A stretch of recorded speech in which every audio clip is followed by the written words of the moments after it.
This is Python's Paradise, and this is your host, Greg Gilbert, aka the Python Hyena, right out of Fredericton, New Brunswick, Canada. And folks, it is April 14th, 2021, and we're celebrating many things today, including the 45th anniversary of one of two films Brian De Palma made in 1976, one being Carrie, but the one we're going to be discussing today, Obsession.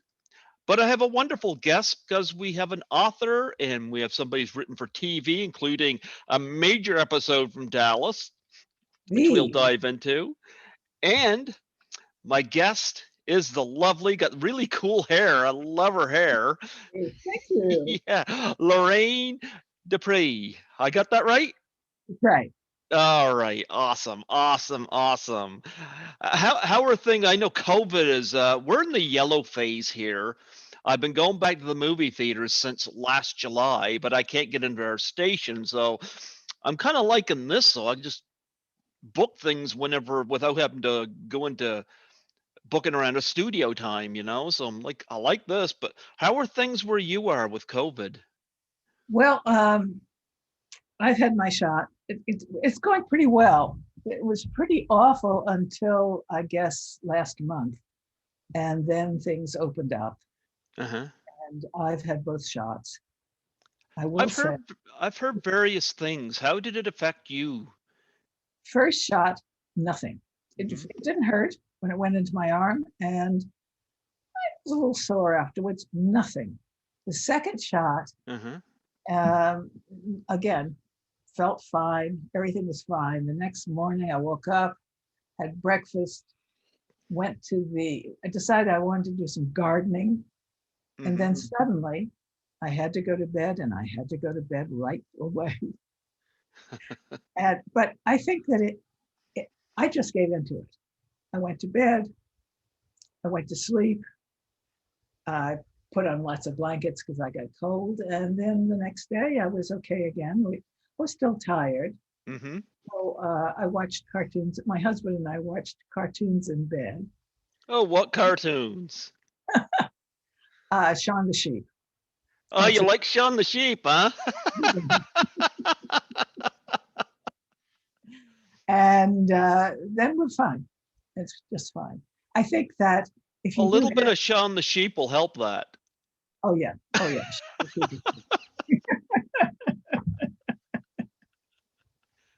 Can you and your husband make out the communication between Shaun and the dog? That's not funny. Of course, then again, that the human characters don't exactly speak any form of English either. No, the dog is much smarter than the human. Well, I'm glad you're fine. I haven't had any shots. I'm an essential worker. I work as a cleaner. I did 4 hours cleaning before I got dropped off back here. Uh, Yeah, yeah. So, yeah, I do the podcast, kind of something I just really like doing, you know. So yeah, this is a lot of fun for me and quite rewarding to talk to people like yourself. And yeah, but I want to touch on obsession, and I know you don't have a whole lot of memories of it, and I can quite understand that. I would have been 4 years old in 1976 when that came out, and as I mentioned in the opening, it was a busy year for Brian De Palma because he made Carrie oh, that year as well. And Obsession, like many De Palma films, borrows a lot from Alfred Hitchcock, and very much. And the yep, Nouvelle Vague, the French Nouvelle Vague, hmm, definitely those long takes yep. and the lush music, you know. Yep. He borrows a lot from Vertigo, and De Palma got criticized a lot for that. But to me, I think he borrows from the best and makes his own movie. You know, because I love Dress to Kill, I love Carrie, Sisters, and Obsession. I think he complements Hitchcock, and even Alfred Hitchcock's granddaughter, who I've had on here as a guest, even enjoyed De Palma's work. So yeah, but I remember Obsession. What do you remember about uh, working with Brian De Palma? Well, Brian De Palma is a genius. He Hmm. really is. Um, he's very, the camera moves are so important to him. I mean, the whole thing of filmmaking is much more important. He doesn't film plays, you know, it's the way the cameras move, the way the lights come down. The people are important, but it's the whole thing is I think his specialty. Yeah. Well, you had a great cast in this movie. George Leto was the producer of this movie. It's funny because a couple years ago I had his daughter Andrea on in tribute to him, Uh-huh. and they're putting me in touch. Him and another actor put me in touch with Nancy Allen, who I really want to have on the show. And your hair kind of puts me in mind of her. My hair, that's is what I can do with it. Thank you. Oh, I love it. I love it. Hey, it's cool, you know. But yeah, I had Andrea on here in tribute to George, and she talked about Obsession and Dress to Kill. And do you have any memories of George, or was he on the set anytime when you were I don't there? have any memories. I don't know that I met him. Hmm. Certainly, Vilmos Zygmunt, the cinematographer, I remember very well. He was a Hmm. lovely, lovely man. Yeah, I remember, and I'm gonna botch her name. Canadian woman. Is it Genevieve, Genevieve? Genevieve Bujold. Genevieve Genevieve. Janvier Janvier Genevieve. Bujold. Genevieve. It's Genevieve in English. Janvier Bujold. Genevieve. Janvier. Genevieve. Janvier. Vieve. You could tell I yeah, I know I was gonna botch her name. I Aren't you, liked her in this because she kind of had dual roles. weren't you supposed to learn French in Canada? I've never ever learned French. I failed French every year I had it. Oh, I speak two languages, English and 5 o'clock traffic. you do the 5 o'clock traffic on the radio. What? You do the 5 o'clock traffic on the radio. No, I meant profanity. Oh, But I'll try to be civil. Actually, it's my joke. I said those are my two languages. I never ever passed French, you know, but well, Jean Beaujeu, Genevieve. Jean Vieve. Viev. Oh man, I'll be so embarrassed if I ever have her on here and can't pronounce her name. Call her Miss Bujold. Bouge, Bujold. Beige, Bugeau. Mhm. Yeah. I'm very familiar with her. I'm just not good at pronouncing her name, but I liked her in this, She you was know. I think C- just marvelous in this. yeah, because she went from that tragic beginning and then she turns up again, and you get the dual roles, and yeah, I remember her very well in this, and of course Cliff Robertson and John Lithgow in this. Do you have any memories of any of these actors? Of course. I thought Cliff was wonderful. I and of course John has had a great career and he's a marvelous actor. Oh He's a yeah, really important actor. Um, and he's very much, he's still very active. oh yeah. Oh, he's from the third rock from the sun, so he does a lot of travel. Sometimes with Harry in the Hendersons.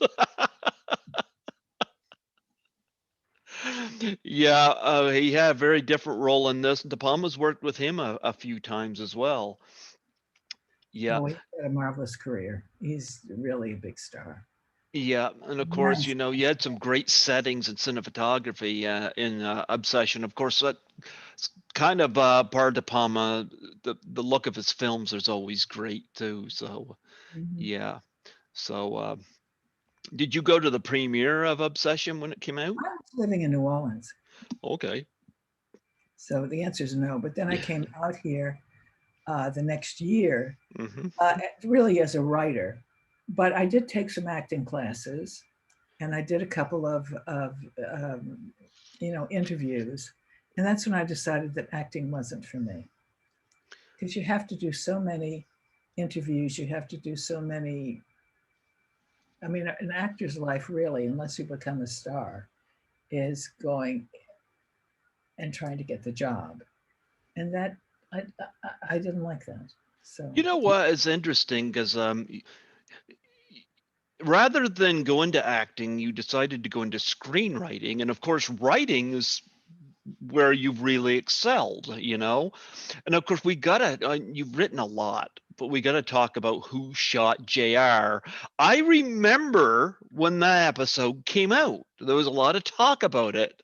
oh yeah, oh yeah. The day, okay, um, after that's my husband. After they, you know, I'll tell you the whole story of Who Shot JR thing. After they had planned on finishing the series, Hmm. I mean the year, because they knew they were getting a pickup. They were very successful. So they decided, well, let's go do a cliffhanger. Let's have um, Sue Ellen have a car accident because she was an alcoholic in the show. And so then the network called and said, can you give us 2 more episodes? And so they said, well, what are we going to do? I mean, we planned this car crash as our cliffhanger. And then they said, oh, let's shoot JR. So I was in the office the Monday after JR was shot. Hmm. And the producers really were surprised at the phone was ringing all the time. I mean, it was Life magazine, it was Time, everybody was calling the production office, and they said, we didn't plan this, because these guys who had been doing the show, they were real pros, and they had never seen anything like this. Do you Um, remember what Larry Hagman's reaction was first to this? Well, Larry Hagman was trying to get more money. He then said he was going to quit the show Okay. as a ploy to. I mean, everybody knew he wasn't going to. It was just a question of how much money he could get. Um, so he was the nicest man. Um, Well, it's and funny we mentioned Brian De Palma. He did Body Double, and I've interviewed Deborah Shelton, huh? who had been on Dallas, and she spoke fondly of Larry Hagman. Oh, I mean, those guys were lovely. Hmm. Um, they really were. Um, Besides Larry, there was the Bobby Ewan, Patrick Duffy, who played Bobby Ewan. And the two of them were just, I mean, they were the nicest people you meet in show business. Hmm. But yeah, that was a major thing for you. But Mhm. what led you? And I know you've done other screenwriting credits, but your big thing is your book, The Mhm. Scandalous Summer of Sissy LeBlanc. And this became your big thing. What made you want to become an author as opposed to just sticking with screenwriting? Was it more control? No, actually, what was happening was, you're hot when you're the fresh new thing, and then you stop being that. And I was not getting a lot of work, and I was feeling sorry for myself. And so, but then I really wanted to write a novel, and I was looking at what was happening with feminism, and um, I really wanted to write a novel about a woman who was stuck in a bad marriage in a little town when her old high school boyfriend comes back. Okay. And that image just um, stuck with me. And I, I just couldn't. I couldn't stop myself. I mean, I just really had to retire. And I was offered a miniseries. And I said, no, I'm in the middle of a novel and I'm not going to do that, you know, which was probably stupid, but that was my decision. It took a long time for the book to get published. I wrote the book in the 90s, Mm-hmm. and my agent took it right away and said he couldn't. He said, they don't know what it is. I said, well, say it's a woman's novel. They said, no, no, no, no. At that time, women's novels were some woman who had a bad husband and she finally gets the courage to leave him and stuff with it. And I wanted to write, I didn't want to write that. I wanted to write about a woman who was funny and sexy and who then finally gets to takes her life into her own hands. Mm-hmm. Hold the book up so for those that see the video, here we go. The first, and what's the really fun thing on is that Sissy makes up, she's Southern, and she makes up these rules and she calls it the Southern Belle's Handbook. So the first rule is a girl has to find out if there's life before death. Yeah. Because when you're stuck, I'm sure you feel that way sometimes too. We all do. I feel that way now. My car's in the shop. It stalled. It got fixed. The exhaust pipe got fixed. I took it and it stalled twice. And I had to get towed back to the place. And I'm like, yeah. Aren't you kind of nervous about that since you haven't gotten your vaccinations yet? No. Okay. I don't know when that's happening here. Because I've worked all through the pandemic. Really? Oh yeah. I worked as a cleaner, Uh-huh. Yeah. Yep. Well, Yeah. fortunately, you're okay. Yeah, I've been fine. Well, here's the thing. Most of the time I work nights, like back shift, and usually it's just me. Yes. So So yeah, I just stick earphones in, listen to podcasts and stuff, and just you work wear. right. Yep, just work through the night. Yeah. Yeah. I don't know when vaccine comes to me. I haven't been contacted about it, but Well, here we contact. I mean, we were calling every website we were going on, calling mhm. the pharmacies, calling the um, various places, and then it finally opened up here. Well, where did the name Sissy LeBlanc come from? Well, I don't know. I grew up in the South. I grew up in a little town in Louisiana, Uh huh. and Sissy was a fairly common name. And I think of Sissy Spacek. Speaking of De Palma. yeah, um, and LeBlanc was just there were lots of people with the name LeBlanc, and I just chose it.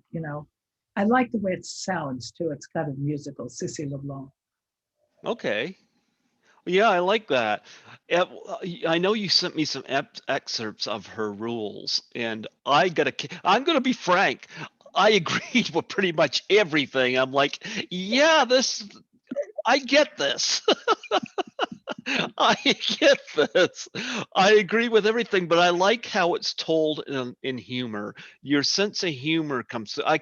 Yeah, I believe you watch Shaun the Sheep.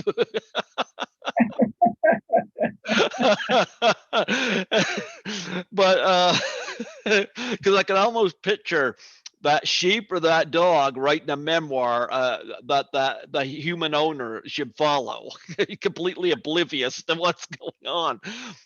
Well, this one here, this woman's talking about giving advice to men, and it's never from what excerpts you sent me, it's never talking down. It's done with a great sense of humor, and I found myself nodding in agreement. Um, yeah, how to attract men. Um, Men always find themselves the most fascinating subject of any conversation. When in doubt, let him talk about himself. He'll think you're a brilliant conversationalist. That's true. That's true. And it's very funny. I was on one of the airlines, and I was waiting to be let onto the plane. Mm-hmm. And at that point, my book had just come out, and I was handing out these rules from the Southern Belles Handbook, Uh-huh. and gave it to the guys at the desk, Uh-huh. Western.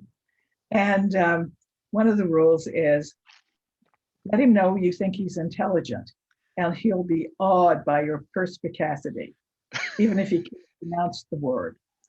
And the guys at the desk, the airline's desk, read this and they said, okay, anybody that knows what the word perspicacity means can get on the plane first.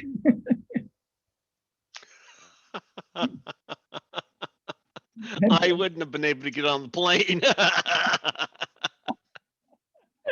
You'll have to look it up. I could barely pronounce that actor's name, so yeah. But how I know when it was released, I know you mentioned some notes to me. 9/11 had happened. I remember when 9/11 happened, Yeah, yeah. everything just stopped. I used to work at a family business, and everything just halted. What people were just, what is going on, and I know you had mentioned, that people weren't publishing articles on books Oh, like that at that time because it was just a real downer time. That was. I mean, I remember. I mean, everybody. As I told you, I went to a party and I met the reviewer for the LA Times, and she said, "I just loved your book," and I wrote a rave review. But September 11 happened, and the only books that they were reviewing were things like I wore a veil for the Taliban. But Yeah. for some reason, it was a Barnes and Noble Discover Great New Writers book. Hmm. So they people bought it. People found it and they bought it. And How long did it take you to write it? years, I don't write fast. I rewrite. I polish the language. I I really work on every sentence, which is stupid because people who can publish a book a year about the same character, they do much better. They sell more books. So where did your idea for this surface? Like, when did this hit you that this is what you wanted to write about? Um, well, Sissy's character came to me. I mean, she Uh-huh. really came to me, and I thought, well, what am I going to do with her? And I thought, well, every woman, I'm sure every man too, has the one that got away. Your old high school, and I thought, well, who will that be? And I thought, the old high school boyfriend, the one that you really loved. Yeah. Everybody has somebody in their past that got away, that you really liked, and nothing came of it. Yeah. So were you writing this on experience, or just No, totally just I just, huh? I mean, I come from the South, and I know what happened. There was a story, I updated it, but in Uh-huh. my, okay, back, and it must have been the 20s or 30s, and my great grandfather had a store in this little town that I grew up in. Mm-hmm. And one day, a man went into the bar across the street from the store Uh-huh. and saw his wife sitting with another man. And he went across the street to the store, bought a handgun, and went back over to the bar and shot them both. And Oh. my grandfather made a rule. He said, from that time on, no more handguns on credit. And I wrote a short story about that. And then I just decided that would be the book I'd write. And I so I that was where the idea came from. And suddenly Sissy's character just started to, come alive to me. And I thought, well, who would be the guy? And I realized that would be her old high school boyfriend. Mm-hmm. And you wrote three of these books, right? Well, I wrote two novels, and then Well, the I'm talking about the handbook, and then you handbook got the was, yeah, the handbook was so successful. I mean, the novel was so successful that HarperCollins brought out the handbook, which is Sissy's Rules for Life. And what can I say? How to keep a man happy. Forget his stomach. The surest way to make a man happy is to become his cheerleader. That's true. That is so true. I had a girlfriend who was so crazy. I mean, she really was stupid. And then she was always whining to me that she couldn't get a boyfriend. So a lot of these rules I wrote for her.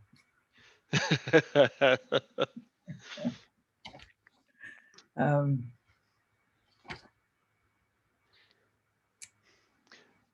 uh, now the follow-up book, um, where like did that come after the success? Was it demanded, or did you well, they already have an idea for that in No, I mind? didn't. I wrote something different, and it wasn't a success. I mean, it wasn't successful enough for me to want to publish it. But then I thought so. The bad behavior of Belle Cantrell is Mm-hmm. about the most. I thought one of my favorite characters in The Scandalous Summer was Belle Cantrell, which was Sissy's grandmother, who was the Mm-hmm. septuagenarian suffragette. In other words, she was 70 years old and she was a suffragette. She had been a suffragette in New Orleans. Mm-hmm. And so then I decided, well, I grew up in a house where with bullet holes in my bedroom wall. Okay. The house was over 100 years old. And so there were you've seen these old Southern houses with the white columns up in front. Mm-hmm. And so the bullet holes came from the just our I did some research. Who are these people who shot up the house? Mm-hmm. And so I found out that there was a group in the 1890s called the Just Our Kind gang that wanted to run out all the Jews in the parish. Uh-huh. And so uh, the problem was, and they came around, they masked in the yard, and they were wearing. This was after the Klan, but they wore um, masks and and hats, and and they had guns, and they said, we're running you out of town. But the problem was that my family owned the big department store in the town, and they had Okay. guns, and they also had friends who came and helped them, and so then they ran the people off. And so that was sort of a story, and my husband said, why don't you write that? So I placed it in the 20s with the rise of the Ku Klux Klan. And I've got to tell you, we think of the Ku Klux Klan as an anti-black organization, but they were anti-everybody. They didn't Yeah. like they didn't like black people, they didn't like immigrants, they didn't like Jews, and they didn't like bootleggers, and they didn't like wild women. And they didn't like showing their face so people could hear them make the accusations. Yeah, yeah, yeah. Um, so I thought that was. I mean, I did some research, and this historian in my in Tangipahoa Parish in Louisiana suggested I said it during the Klan, and then everything worked out. I mean, the Klan was so stupid. They Mm-hmm. were. It was a money making scheme. Um, I loved it in Quentin Tarantino's Django Unchained, that scene with the clan where they're Jonah Hill a part of it, and they were complaining because one of them had one of their wives had made all these pillowcases with the eye holes, and they were all matching up. I loved how Tarantino just showed how stupid the Klan was. And Birth of a Nation was like the first feature length film, and praised them as heroes. I'm like, but wasn't for the fact that that was a first feature length, I don't think that film would get the praise it. Because even when in our history of film class, we were warned about the subject matter beforehand, Yeah. but uh, but yeah, like You watch, want to but know you want to know the history of the Klan in the 20s? sure, Okay. The Klan had after the Civil War, the Yankee troops just stopped the Klan. hmm So, but then in 19, with Birth of the Nation came out, yeah, and this guy who was this minister who was broke and wanted to do something really, and his father had been a Klansman. So he lit a torch on a hill in Georgia and started the Klan, but he had no idea what the Klan was supposed to do, just none. Um, so there were two people from the Anti-Saloon League, and remember Prohibition came in the 1920s, and they were looking for some way to make money. So they started the Klan as a money-making pyramid scheme. Um, the salesman would go around the country and they would sign up people for $10. A membership was $10, which was a lot of money in the 20s. And they had to buy their costumes from, and so the $10 would, the salesman would be able to keep $1 and he'd send the rest to the local guy, the local guy for the state, let's say, hmm and he would collect $1, and then eventually it would go up. It would go back to Atlanta, where the Klan offices were, and they also sold all those costumes. So they were making a lot of money off the Klan, and it really was a money-making scheme. And they weren't necessarily, they were against everybody. It yeah. wasn't just blacks. It was Jews, it was immigrants, it was wild women, it was bootleggers. They were against everybody. Well, they kept themselves busy doing nothing. I remember that movie Bustin' Loose, even though that Richard Pryor movie, they made them look stupid. But Blazing Saddles took a shot at them as well. It's like, yeah, looking Oh, back on it, it was stupid. You yeah, you've done a lot of television writing for television. I Like have. I've interviewed Larry Wilcox from Chips. Oh, he's a lovely man. Yeah, oh yeah, yeah. Oh, he was a great guy. The Waltons, I've interviewed John Walmsley from that. Yeah, Yeah, yeah. and you written for Family, Highlander, The Equalizer, Crime Story, Dynasty, Knots Landing, like Love the Love Boat, of course. Do you have a favorite besides Who Shot Jr.? Well, that was the most famous one. Yeah. Um, well, I enjoyed The Equalizer. Uh-huh. Um, Chips was a lot of fun. I mean, um, it was so nice over there, Yeah. and uh, of course, Family. That's how I broke in. I broke Mm-hmm. in with Family and Love Boat at the same time. Um, I got a chance to meet them through Women in Film, and Mm-hmm. and they said, "Come on in and pitch." And I pitched, and they said, um, and they bought my first script. Yeah. Yeah, I'm loving the fact that and then some people say the Me Too movement opened this up, but if so, then great, because I'm finding right now women are starting to get you're seeing them a lot more in stronger roles, and I'm loving that, you know? Yeah. Yep. Oh, yeah. I mean, you have to remember there were no women directors. It was very hard for a woman even get a writing job. You didn't see any women writing films. Um, just to get a job in television, they would, unless the show was a quote soft show, a family show, a comedy, uh, it was very hard for women to get. I got a job on The Equalizer, but I was the first woman, and it was because my husband was one of the producers. Okay. When I first came out to Hollywood, almost all the women writers, and certainly women writer producers, were writer producers because their husbands were producing the show. And then Even, even if the today, women were more talented ones, and very often they were. yeah.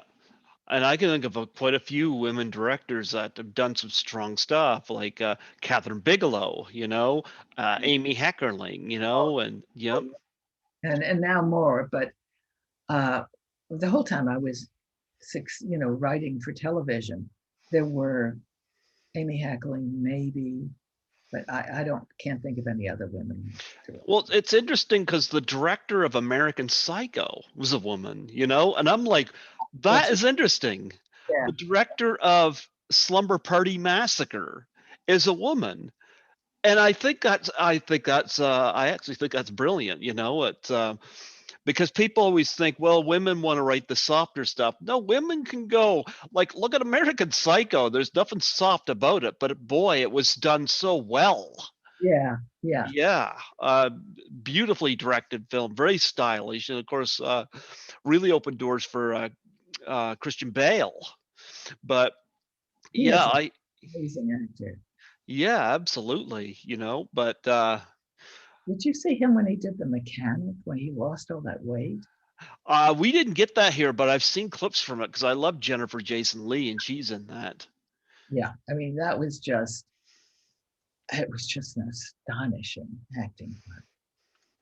There any actors that you've worked with, not necessarily acting wise, but on any of these shows that like? Who do you remember the most fondly? Um, well, I loved Larry Hagman, and I met his daughter recently. She wrote a book about him, and she interviewed me. Hmm. He was a lovely guy, such fun. Yeah. Well, what is coming up? Do you got any books that you have in post production here, or early drafts? I'm thinking about a book right now. It's very hard to. I have an idea for a book set in New Orleans, uh, Hmm. but right now it's very difficult. Uh, if you write about New Orleans, you have to write about blacks and whites. Uh-huh. It's just difficult right now to sell a book for a white person right now, but that'll change. Yeah, I don't get it. I see people as people, regardless what color our skin is.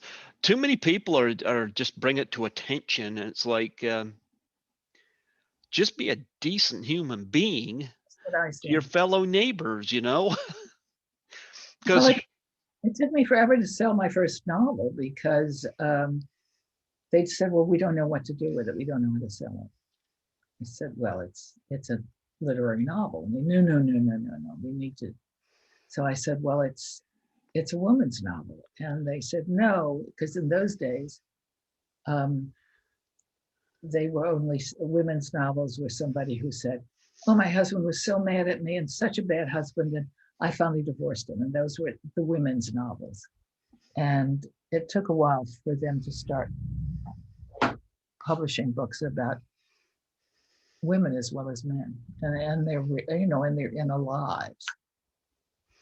did you like Bridget Jones's Diary? Because when I hear the subject matter of your book, I keep thinking of Renee Zellweger and Bridget Jones. Do you kind of picture like a narration like that if this was a film? Yeah, yeah. Except Sissy is, I mean, Renee is beautiful, Hmm. but Sissy is also, she's stuck in this little town in this Hmm. small marriage, but she's a very pretty girl. Do you think they'll ever make it into a film? Well, it was optioned a bunch of times, and it's hard to get things made into films. You love film, don't you? I do. I read. I actually read physical media. I don't do it on tablet. I'm one of those people that still reads, and I love you the know, text. yeah. Well, a Love. lot of people do, but I've still got books and stuff here, but if your book was made into a film, who would be your choice to play Sissy LeBlanc? Who could you Mm, envision playing that? I don't know. Who do you like? Who do you like who's sassy and You want me to tell you who I really like, and I watch her in everything I see her in, ever since I first saw her in 2007, is Emma Stone. I love Emma oh Stone. my God, she'd be fabulous. Oh, what a great idea. Thank you, Greg. I first saw her in Superbad, and I became quite enamored with her because I know what it's like to be in Jonah Hill's shoes, to chase after this girl and do all of this stuff to try to impress her. And he went all night taking all these risks over what he didn't really have to do, but I know what that feels like. And I've been kind of following her ever since, and she's getting more and more impressive every time I see her, with Birdman, La La Land, Zombieland, and she's Yeah. got Cruella coming up, and I'm like, Is she in Cruella? Cruella? huh? Yeah, she's playing Cruella Deville. Oh, wonderful. She playing the young Cruella Deville, and I'm like, I'm sold, you know. I I thought Yeah, in La La Land she was amazing. yeah. I thought the script didn't have this a really punchy story, Hmm. but I thought the performances were amazing. But I mean, I think she's beautiful, but I mean, she knows how to branch out Mhm. and play different things in different genres, and plus I think she's hilarious. I like Anna Kendrick from Pitch Perfect a lot because I think she's pretty funny too. I like funny women. Just, I remember I've never been a fan of Jerry Lewis because it was he was quoted as saying women can't be funny, and I'm like, are you kidding me? Oh my goodness, Kate McKinnon from Saturday Night Live, she's hysterical. I know, I know. I think women are hilarious. Maybe it's why I'm still single. So hard for women to get. My son is a stand-up comic in London, Uh-huh. and so I've met a lot of his friends, and it's still very hard for the women to get booked. Well, I think women are very funny. I definitely I know you've got a funny bone in you because I read some of those Southern Belle rules, and I found myself nodding in agreement. Like there's not a thing that was written there that I'm like couldn't apply to me, even though it's coming from the women. I could see a woman using this at me, and I'm like, yeah, this is true. This is true. This is all true. You're very observant. Let me guess, you studied your husband well, haven't you? Well, I studied, yes. You're a writer without studying people. Yeah, yeah. But yeah, the whole idea with the Southern Bells Handbook was, I started this book in the '90s, and women were. I had friends in the women's movement Hmm. who were so aggressive and so that I just wanted to tell them that that's not where your strength is. We have to get along with men, Yeah. and we're And different, men have to get along with women. and we're different. Like, I'm not afraid to have a female boss. That doesn't bother me. My supervisor is female. Doesn't bother me. Good, because it's going to be more and more. Yeah, I have no problem with that. In fact, if I ever was married, I would prefer that my wife be smarter than me, because a lot of times with me, like if I get something in the mail and there's fine print or something, I want to somebody that can read the fine line or say, did you look at this or did look at this? Like, and that's not putting me down. Is just I like a mature, smart woman, but also somebody I can laugh at. I like funny women, yeah. But I mean, but that I don't know this whole thing about feminism and sexist and sex. No, I think we can exist. I certainly have.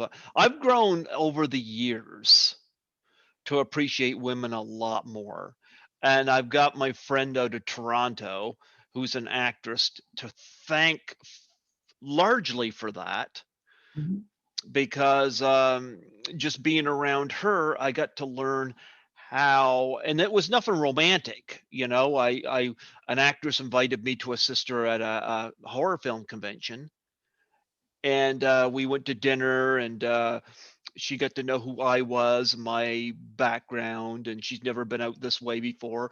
And I just got to be able to talk to a woman without any romantic overtones or undertones. I just got to talk to another human being who is of the opposite sex and just have a conversation and be respectful. And I have her to thank for that because I learned a lot about how to treat women just from being around this woman.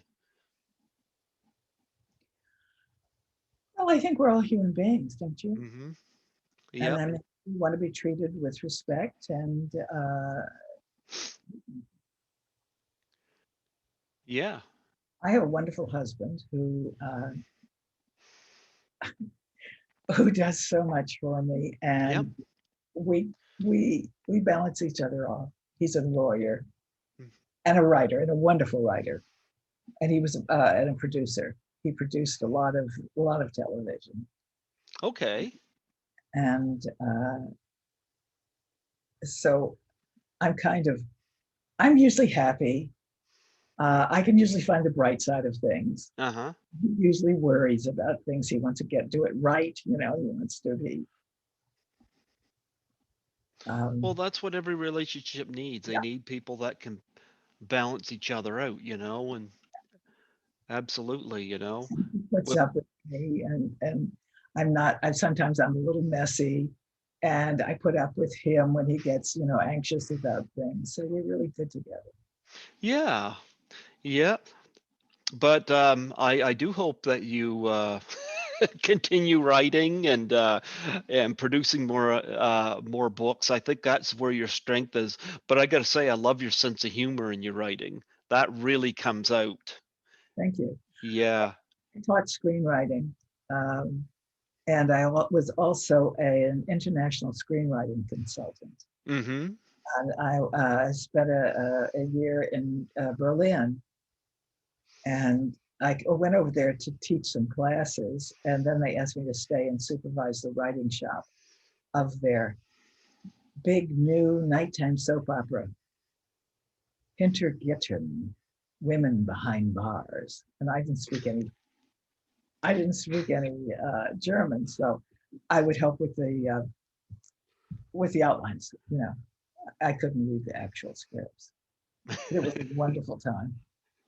Well, you'd probably be better at than I would. Like I said, I can't even speak French. Yeah, you should learn a little French. You're Jeepers, not. I went 9 or 10 years of school.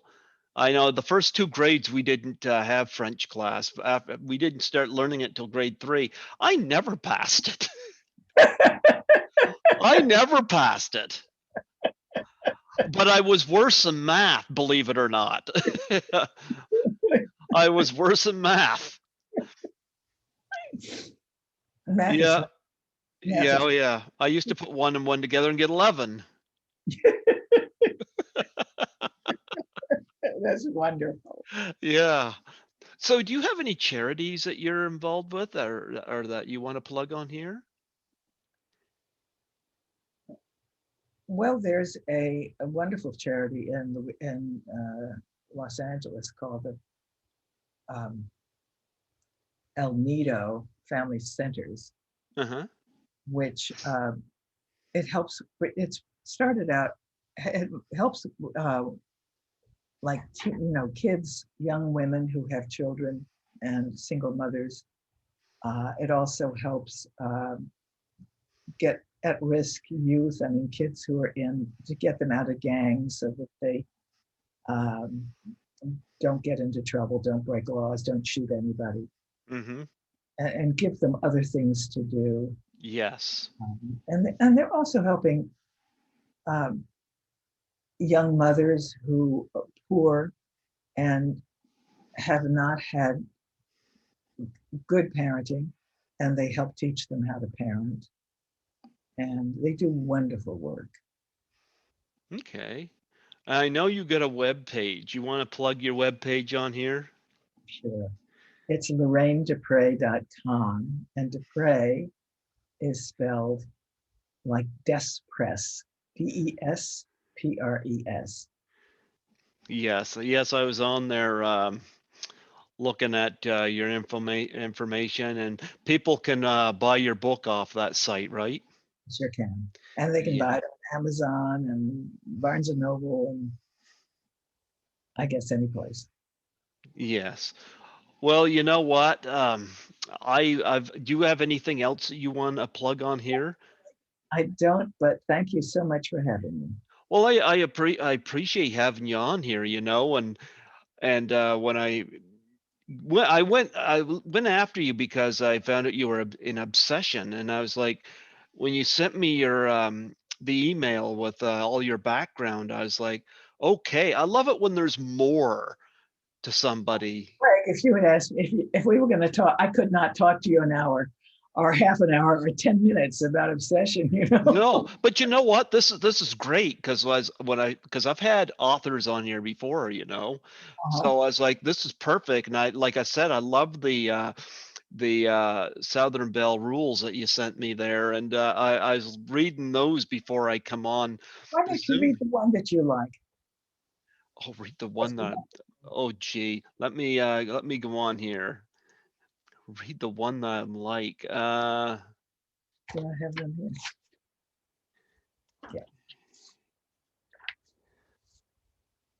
Yeah. Oh, I like this. A smart girl lets a man take full credit for doing exactly what she wants him to do. That's great. That's really a smart girl. It is. I'm not going to argue with that. But I mean, this one's also great. Men fantasize about being a knight and rescuing a maiden in distress. Encourage this. It's a good thing. There's no reason for you to ever struggle pushing a heavy bag into an overhead compartment. Ask him to do something easy for you and thank him sweetly. He'll feel great about himself and you. I'm like, I think this is so correct. And, like, uh, how to get his attention at a party. Look at him over your shoulder or up at him through your eyelashes, and he'll salivate like a Pavilion A dog. Korean dog. Okay. Pat the seat next to you, and he'll come bounding across the room. It's usually okay to let him sit on the furniture. You know what? I got to admit, I mean, if somebody like Emma Stone did that to me, not that she ever would. I don't think she'd be this desperate, but I would follow through. I mean, a Southern Belle picks her fights. There are so many other ways to get what you want. It's all true. It's so true. Yeah. Yeah. Yep. I like that. It's okay for a woman to know her place. She shouldn't stay there. Just She shouldn't stay. just shouldn't stay there. I'm like, That's true." I put that up for stickers on the back of your car. And I went to a book fair, and everybody wanted a sticker. Yeah. You, you know, it's okay for a woman to know her place. She just shouldn't stay there. When you get to be a certain age, you realize that the only thing you have time for is doing exactly what you want. You know what? Very correct. Like my mom right now has Parkinson's, but she had, you know what she does? She crochets and stuff. She did knitted me a beautiful crochet Um, that she was supposed to have for me by Christmas, wasn't able to, but I said there's no hurry. And I just got it from her, and that's what she's doing anytime we talk.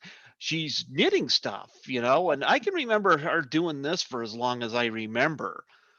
But she's in those twilight years when this is something that she can still do that she enjoys.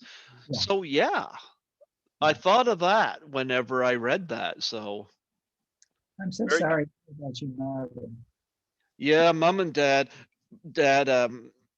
my dad's had ALS since 2014, so he's had it longer than the life expectancy. They always say 5 Hey, years, so he's gone 7, and he's gonna turn 75 in June, so, is he able to speak? Is he able to walk? he can't walk. He has to have a walker or wheelchair, but, Great. his speech, I can't understand him, but some people can, Mhm, you mhm. know? But I can still get him going whenever I got videos on my YouTube, but I took on my cat, and he'll laugh at those. Oh, My that's cat usually runs away when I start videoing, like he's not oh yeah, I see him coming around the corner now. And my dad will laugh at me teasing the cat with something, and oh great. yeah, oh kitty's there. A friend of ours had Ellis. Oh, he runs away immediately. I go to grab him. He runs away because he knows I'm gonna stick him up on camera. Cats are so cute. Yeah. Well, my parents had an Australian Shepherd. My brother and his wife had a couple ferrets, and I have a cat, and all of them are rescue animals. We had. I've had two rescue animals, and Uh-huh. husband doesn't. I had the most wonderful dog. I mean, she just wanted to be loved. I would never do this now. I was a terrible pet owner. She was Uh-huh. a dog, and we just let her go down into the canyon next to our house. And one day she came back with two coyotes. Making friends. Yeah, they were friends. I mean, those coyotes could have torn her to pieces, but no, they were just friends. And I didn't realize because she was a big, fairly big dog that that was I should not have let her go down to the canyon alone. Well, my parents' Australian Shepherd. Oh, I think an Australian Shepherd would take care of this coyotes. No, not this one. This one was a wuss. But he would try to make friends with porcupines and skunks. Oh, good. Oh, I remember this was before my dad got hit with his illness. He was supposed to drive me to work because I worked at our family's water plant at the time, and he's saying, "You better take your car up. I got to deal with the dog. He got sprayed by a skunk." And I was like teasing dad at work. I was saying, "You think Mookie, the dog's name was Mookie?" I said, "Do you think Mookie learned his lesson?" He said, "He'll never do that again." Guess what? He did it again. I Yeah, said to dad, I said, told you so. if But no, we got the animals from one person that wasn't being very responsible. So, and I didn't have the cat at the time. My folks did, but when we sold the house and they moved into my grandparents' old house because it's less stairs. And my dad said, "You take the cat, Skittles, uh, black and white cat named Skittles." He said, "Take him so you'll have company." But I think they just knew I was best with cats, you know? So, yeah. And he jumps up and tries to wake me up at any opportune time because he doesn't realize my time and his time are on different punching clock. Yeah, you're not so interested in taking him out, getting up and taking him out at 6 in the morning. I remember having a cat. Well, I don't let my cat out because I live in the city, but Oh, he'll go in. I got him a litter box that's got the top on it, yeah. and he'll go in there, and I'll hear him in there for like 10 minutes. Dig, dig, dig. I was like, do you need Indiana Jones to help you find whatever it is you're digging for? It's like, really? I mean, it only goes down so far. You're looking for the lost ark. What is it you're looking for? Yeah. Anyway, yeah. Do you have anything else you want to plug on here? No, I don't. And it's been an hour, and so I think it's about time to say goodbye. Well, you know what? I'm so glad that you had responded and come on here and promote your book and or your books. And I'm glad you listened to my Carl Gottlieb interview as well. You know, I had a great time chatting with him. Isn't he amazing? Well, he talks a lot about Jaws and The Jerk, which I think are both terrific. But he one of the things he took interest with me is he doesn't get to talk a lot about caveman. Uh-huh. Uh-huh. So he was delighted to have somebody interested to talk about that, and I talked about all of them, but I talked about that definitely, you know. So I had a great experience chatting with him. I met Carl I don't know how many years ago. Hmm. Uh, a long time ago when I went up to San Francisco, we both did, Uh-huh. uh, and they put us up in this gorgeous hotel because we were. It was about computers, and we were screenwriters who used computer. We were one of the first screenwriters that wrote our scripts on computers. Uh-huh. And of course, you know, wrote screenplay for Jaws. Absolutely, yes, yes. Yep. Yep. And they have not done a shark movie that good since. No, he's wonderful. He's a great, and it's wonderful, comic writing um, that he did on that screen on that show. Yeah, absolutely, absolutely. Well, I thank you so much for coming on here today. Thank you for It, having me. yeah. Before I let you go, would you mind doing a little plug for my show? I will be happy to. Yeah. Just mention your name, but mention that you're the author and mention your book. Actually, you can even hold it up so that Oh, people can see it.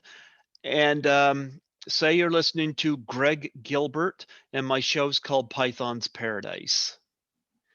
um, okay. So, Yeah. hi. This is Loraine Despres. I'm the author of The Scandalous Summer of Sissy LeBlanc. And I want you to know that I'm on Greg Gilbert's show, Gilbert's Python, Python Python's Paradise, Paradise. Python's Paradise. And he's has a terrific show and does a wonderful interview. Absolutely. And you look classy. I love the hair and I love, is that green or is it a blue color, shade of blue? It's green. I have It's green, green. Green's my favorite color. mine too. And my Yeah. father. Yeah. Well, you look very classy. So, Thank you so is much. yeah. Well, thank you so much for allowing me the honor to Oh, well, chat with you today. thank you so much. Absolutely. God bless you, and you keep yourself safe during this time and keep Good. writing, keep creating, keep writing. Come up with a new book. Maybe Thank further adventures of Sissy LeBlanc. Maybe so. And you get your shots. I will as soon as I get called for them. Yeah. Take care. God bless. Bye bye. Bye bye.